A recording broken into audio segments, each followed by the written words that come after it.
Section 1. You will hear a conversation between a man and a receptionist on the subject of joining a surgery. First, you have some time to look at questions 1 to 5.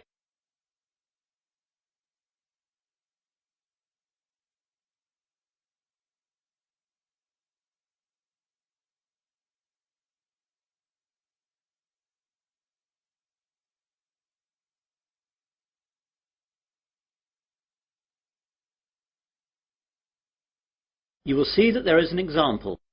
This time only, the conversation relating to this will be played first. Hello, I've just moved to Melbourne for a new job and I've been advised to register with a new doctor for my family and myself. I think that this surgery is the nearest one to where I live. What's the name of the road that you live in, sir? Dawson Road. So, Dawson Road is the correct answer. Now we begin. You should answer the questions as you listen, as the recording is not played twice. Listen carefully to the conversation and answer questions 1 to 5. Hello, I've just moved to Melbourne for a new job and I've been advised to register with a new doctor for my family and myself. I think that this surgery is the nearest one to where I live. What's the name of the road that you live in, sir? Dawson Road. Yes, that's in our area. Would you like to register with us now? Yes, please. Right, I'll just have to take some details. First of all, could you give me your name? It's Mike Jacobs. Jacobs. And your family? My wife's name is Janet and I have one little boy whose name is Rod. Ron? No, Rod. R-O-D. Good, that's fine. And what is your address here in Melbourne? 52 Dawson Road, Highfield, Melbourne. Highfield. Highfield. Good. And I'll need to know your health card number. It's NH871812C. What about my family? Oh, only yours for now. Do you know the name of your old doctor? It was Dr. Graham Mackenzie in Perth. Now, we've got 4 doctors here. There's Dr. Susan Larkins, Dr. Kevin White, Dr. James Nicholson and Dr. Linda Williams. Which one would you like to register with? Oh, I didn't think of that. Well, I think I would like a man as my doctor. I'll go for the last one. Was that one a man? No, that was Dr. Linda. How about Dr. Kevin? Yes, that will be fine. Right, Dr. White it is. Will that be the same for your family? Oh yes, my wife might not want a man as her doctor. Well, we'll leave it as it is for now, and my wife can change if she wants to. Before the conversation continues, you have some time to look at questions 6 to 10.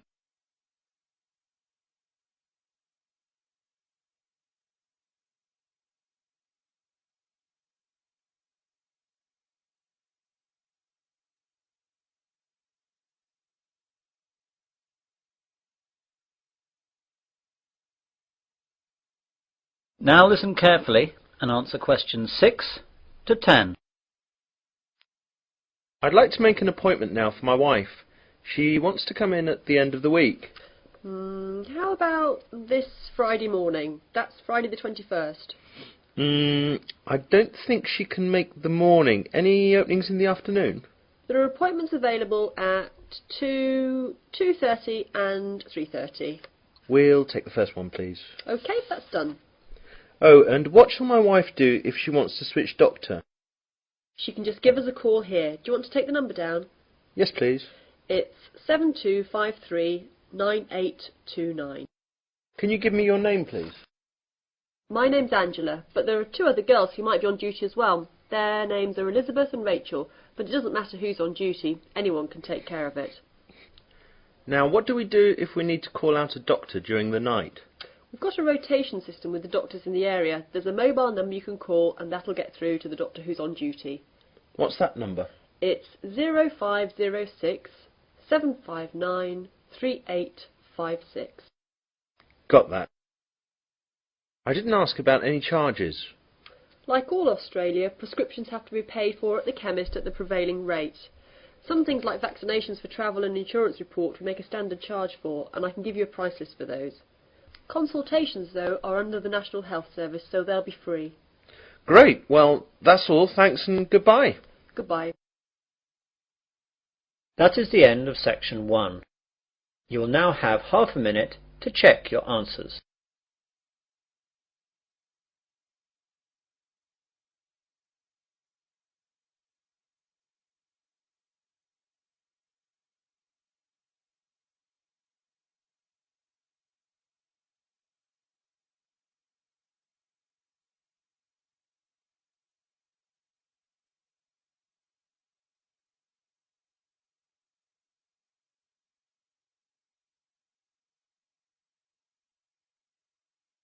Now turn to section 2.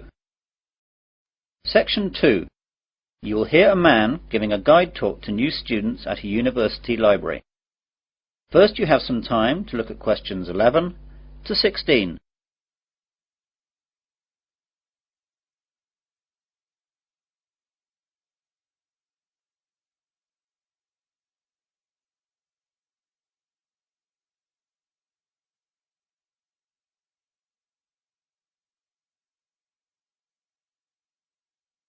Now listen carefully to the guide talk and answer questions 11 to 16.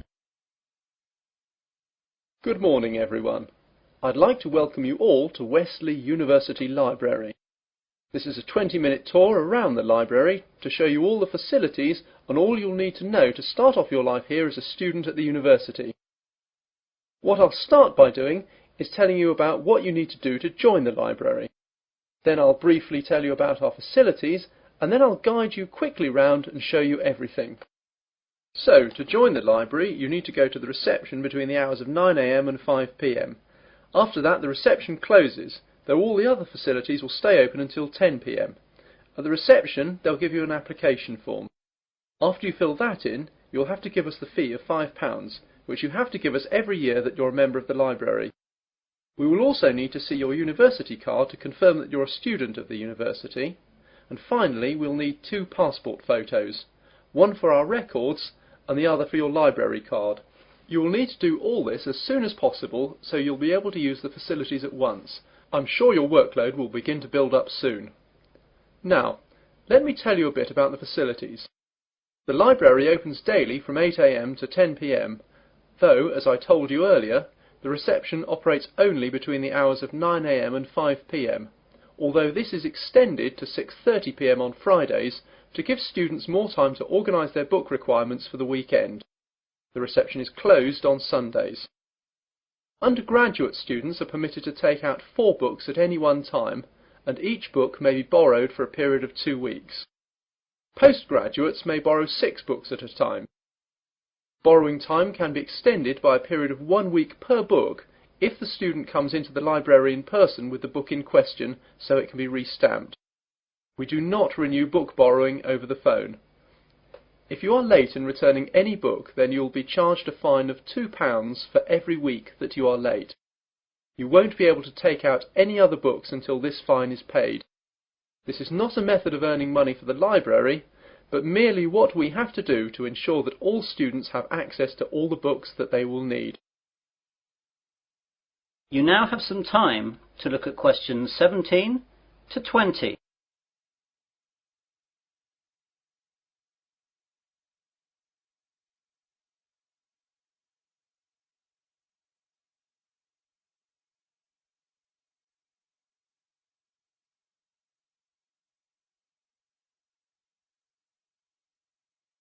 Now listen to the rest of the guide talk and answer questions 17 to 20.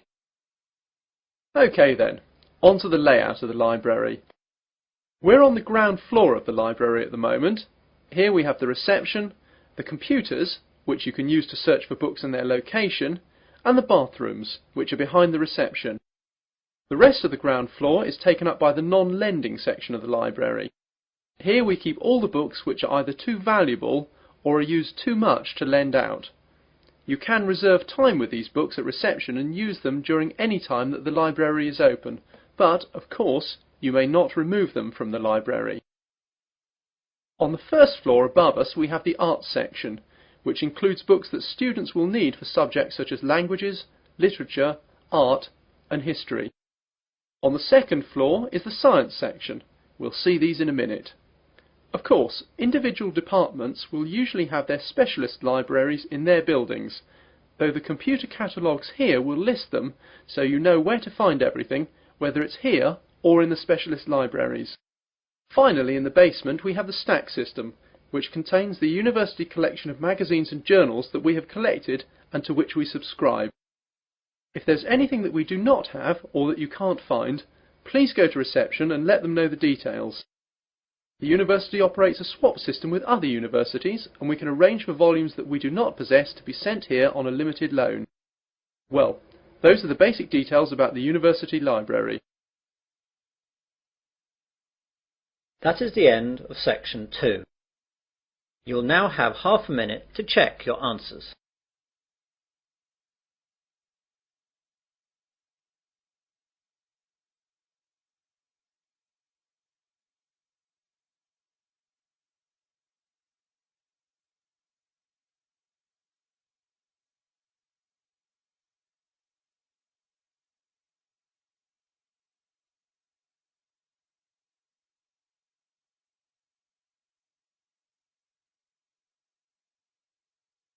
Now turn to section 3. Section 3. You'll hear a tutor and 3 students discussing their work. First, you have some time to look at questions 21 to 27.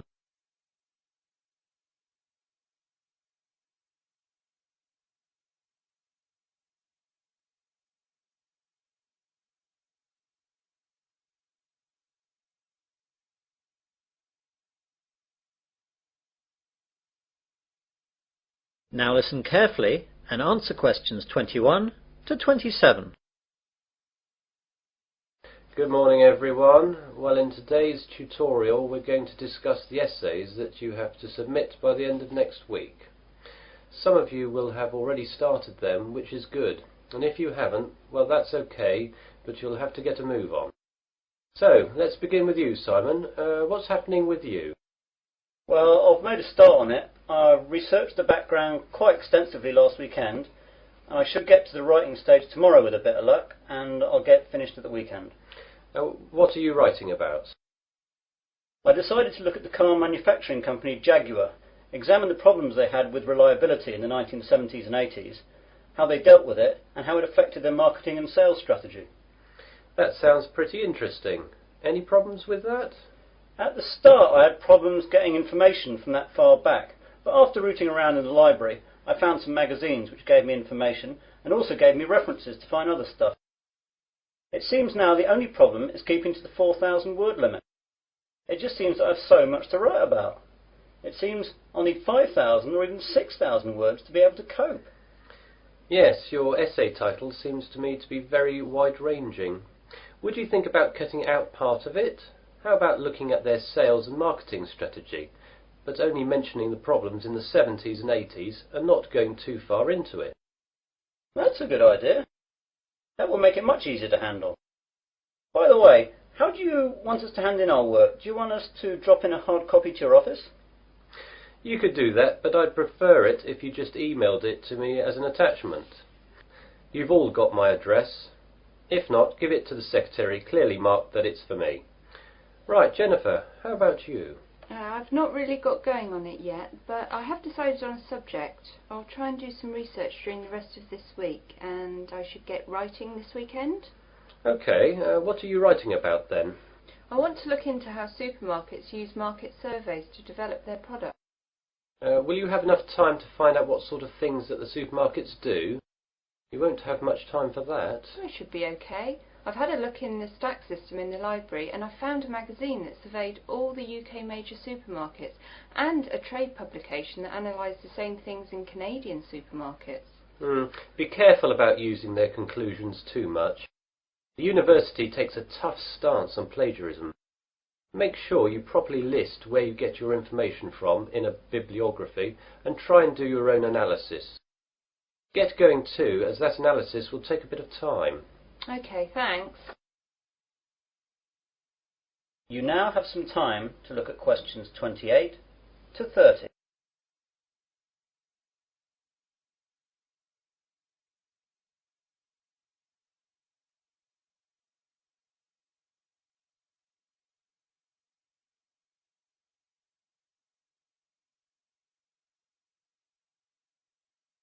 Now listen to the rest of the discussion and answer questions 28 to 30.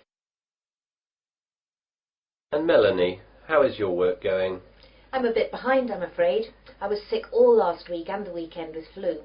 I've got a subject, I think, but I've not done any work on it yet. Is there any chance I can get an extension to the submittal date? The policy of the department is not to give any extensions unless there are extenuating circumstances. Do you have a doctor's certificate or anything? I went to the doctor's, but I didn't get a note as I didn't realise I would need it.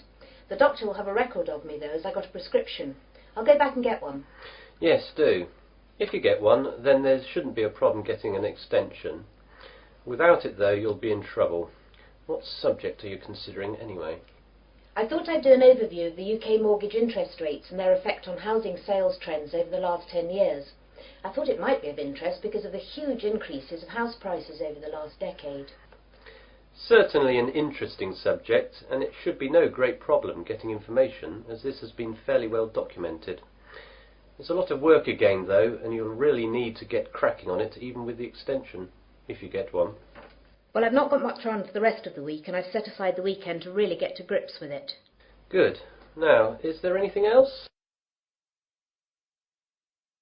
That is the end of section 3.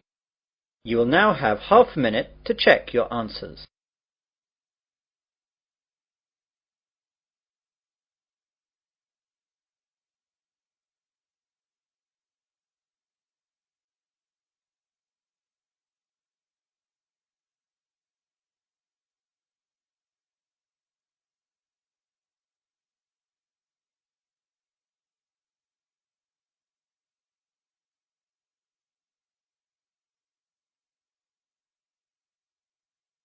Now turn to section 4. Section 4. You will hear part of an Earth Sciences lecture. First you have some time to look at questions 31 to 40.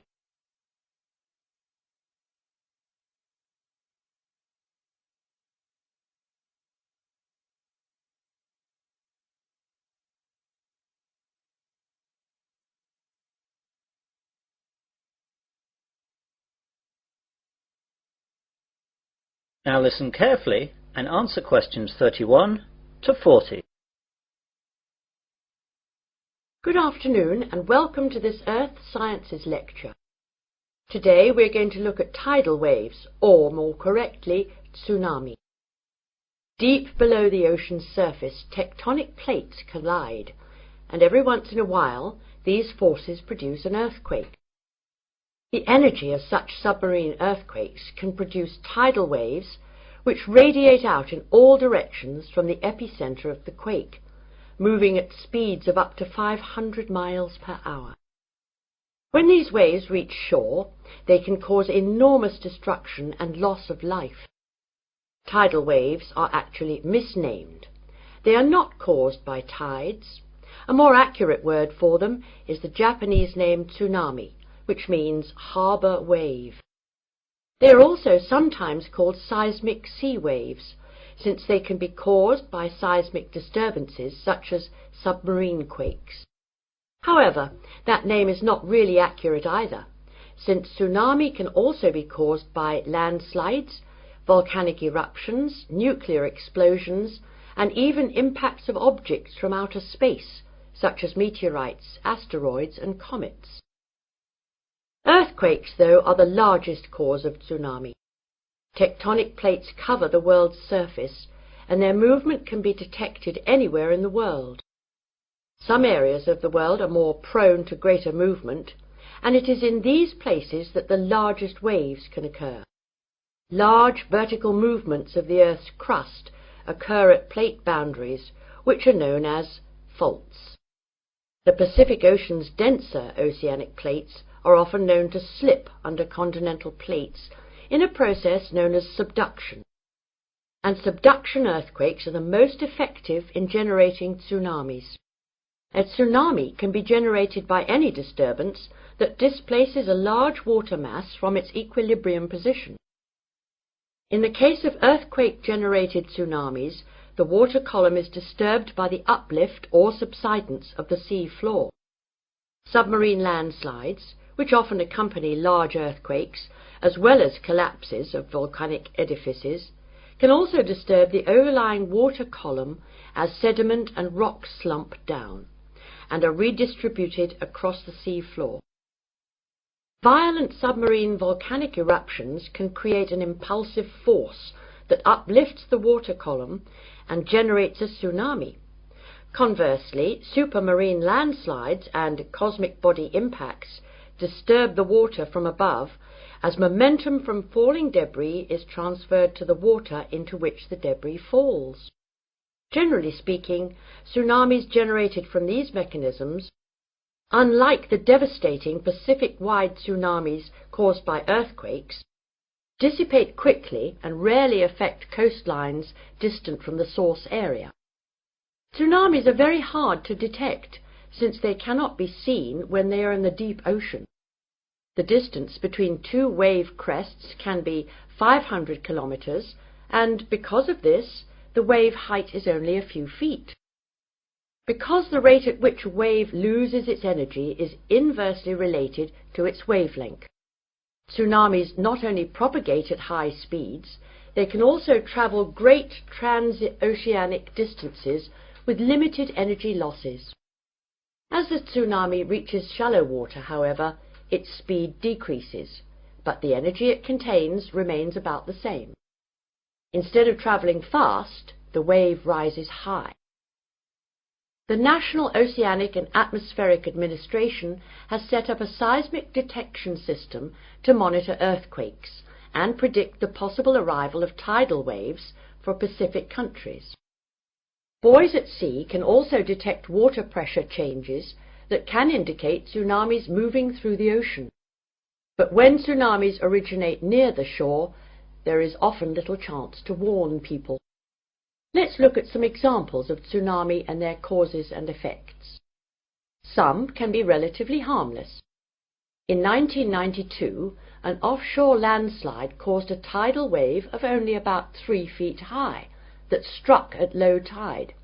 So Humboldt County, where it hit, got off easy with no casualties.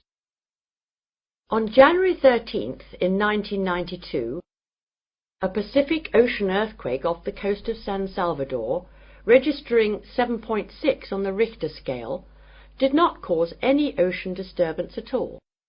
However, a recent tidal wave which struck Papua New Guinea on July 17, 1998, was 23 feet high and killed at least 1,200 people. This wave was caused by a magnitude 7.1 submarine earthquake. On July 17, 1998, a Papua New Guinea tsunami killed roughly 3,000 people. A huge underwater volcanic eruption 15 miles offshore was followed within 10 minutes by a wave some 40 feet tall. The villages of Arop and Warapu were destroyed.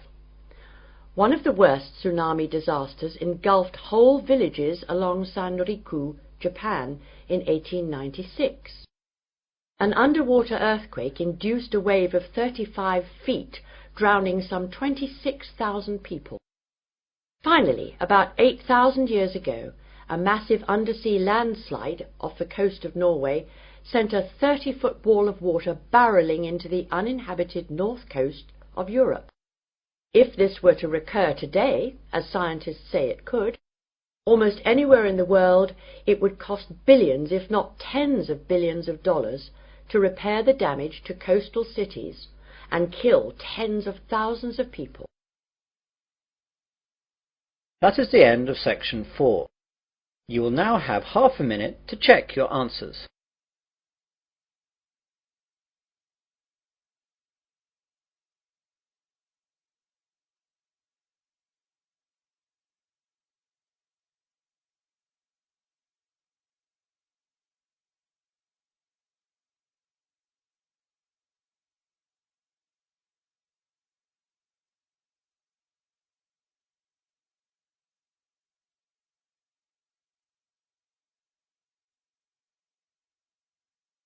That is the end of listening test